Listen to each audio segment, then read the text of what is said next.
Buen día, siguiendo con el núcleo temático de Estadística 1, vamos a ver en el día de hoy la agrupación de datos que se desarrollan para las variables cuantitativas continuas.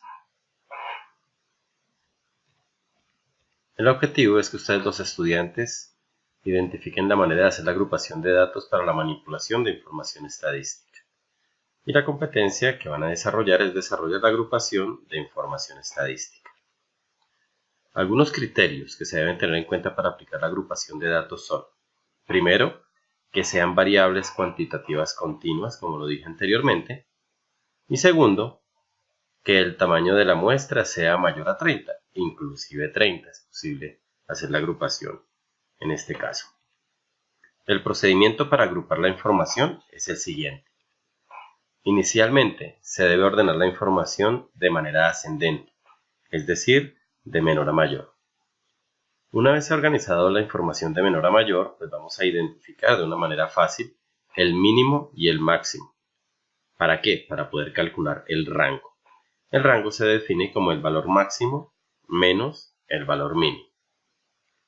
Posteriormente vamos a calcular el número de intervalos de clase mediante la regla de Sturges.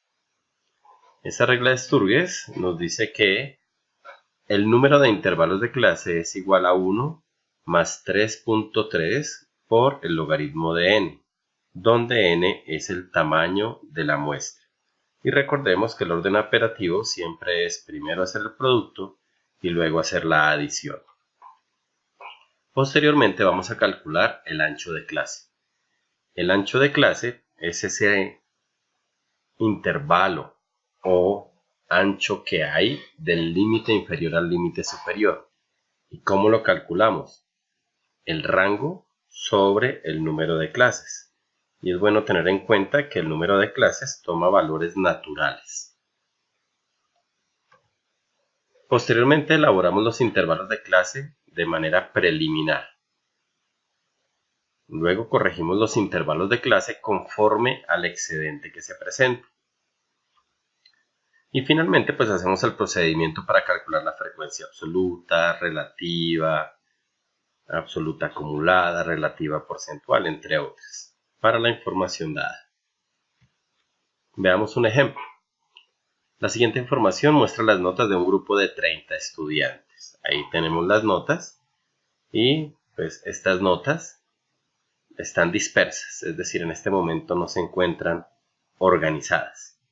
La idea es que esta información, siguiendo el primer paso, debe ser organizada. Entonces hacemos eso. Nuestro primer paso es organizar de menor a mayor. Y vemos acá en pantalla cómo ha quedado organizada del menor valor, que es 1.5, la nota mínima, hasta 5, que es la nota mayor.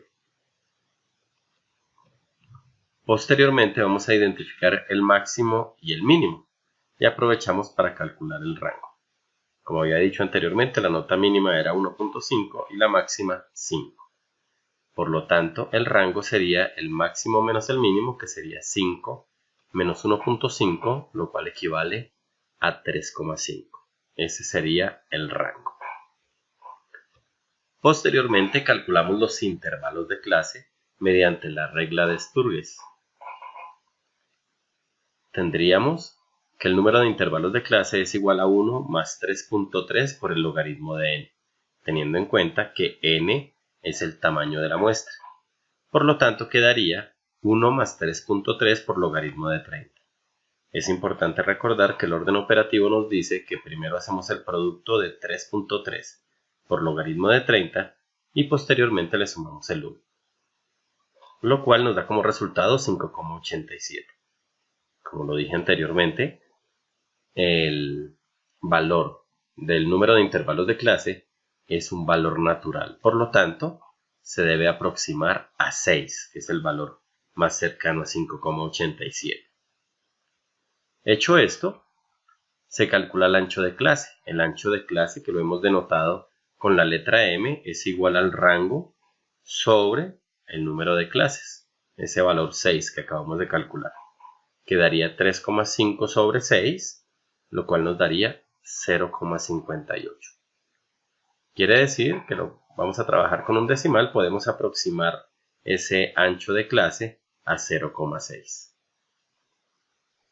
Hecho esto, el quinto paso nos dice que hagamos unos intervalos preliminares. Los intervalos preliminares, como nosotros sabemos, la nota más baja es de 1.5. Y entonces 1.5, si le adicionamos el 0,6, que es el ancho de clase que hemos calculado, nos daría 2,1. Quiere decir que este es el límite inferior y este es el límite superior del primer intervalo de clase. Para el siguiente intervalo de clase hay que tener en cuenta una cosa. Como esta nota es 2.1, pues para el siguiente intervalo de clase ya no podemos empezar con 2.1. Es necesario empezar 0.1 por encima.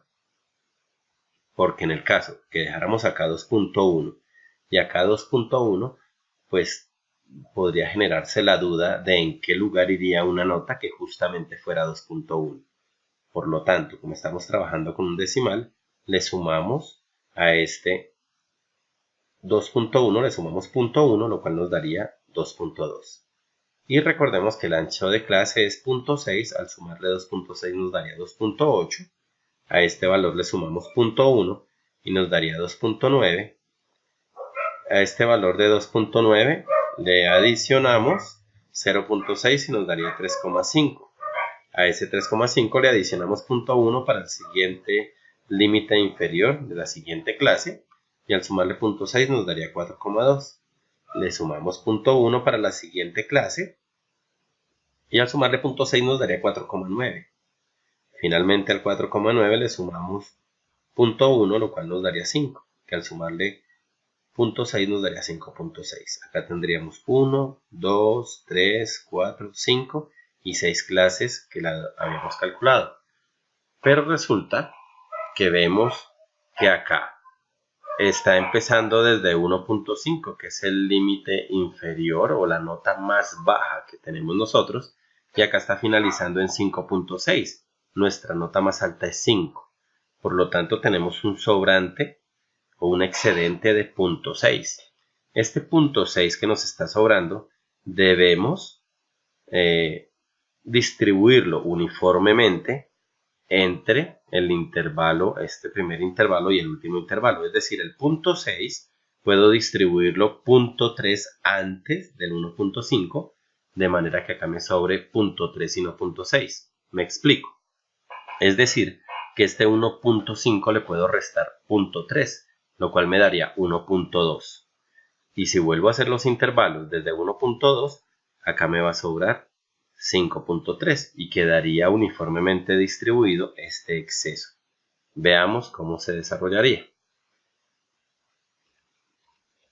Entonces vean acá que el sexto paso me dice debemos tener los intervalos corregidos. Entonces ese exceso que teníamos de 0.6 hemos cogido 0.3 para iniciar 0.3 antes del 1.5, por lo que empezaríamos desde el 1.2 más 0,6 que es el ancho de clase daría 1,8. A este 1,8 le sumamos 0,5 para iniciar el siguiente intervalo que nos daría 1.9. Al sumarle 0.6 daría 2.5. Le sumamos 0,1 para el siguiente intervalo.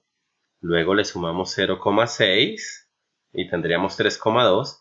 Al 3,2 le sumamos 0.1 para tener el límite inferior del siguiente intervalo y así sucesivamente. Y obtendríamos que estos son 1, 2, 3, 4, 5, 6 intervalos de clase iniciando desde 1.2, es decir, 0.3 menos, y estaríamos terminando 0.3 después.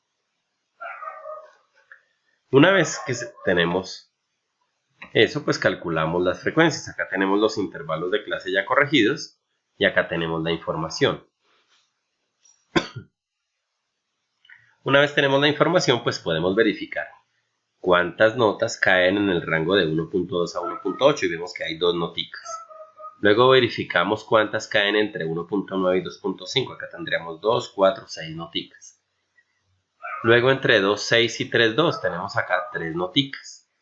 Luego entre 3, 3 y 3, 9 tendríamos 2, 4, 6 notas.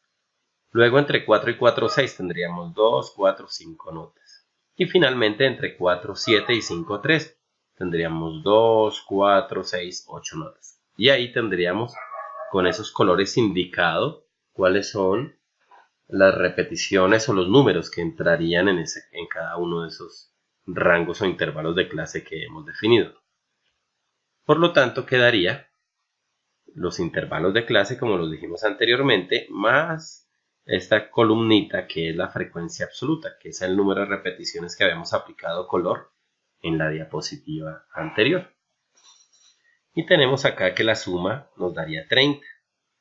Con esto podemos calcular la frecuencia relativa, que sería 2 sobre 30 daría 0,07, 6 sobre 30 quedaría 0,20, 3 sobre 30 quedaría 0,10, 6 sobre 30 quedaría 0,20, 5 sobre 30 quedaría 0,17 y 8 sobre 30 quedaría 0,27. La suma de estos decimales debe dar 1. Esa es la forma de hacer la agrupación de la información y evidentemente pues también podemos calcular las otras frecuencias que ya conocemos. Muchas gracias por su atención y un feliz día.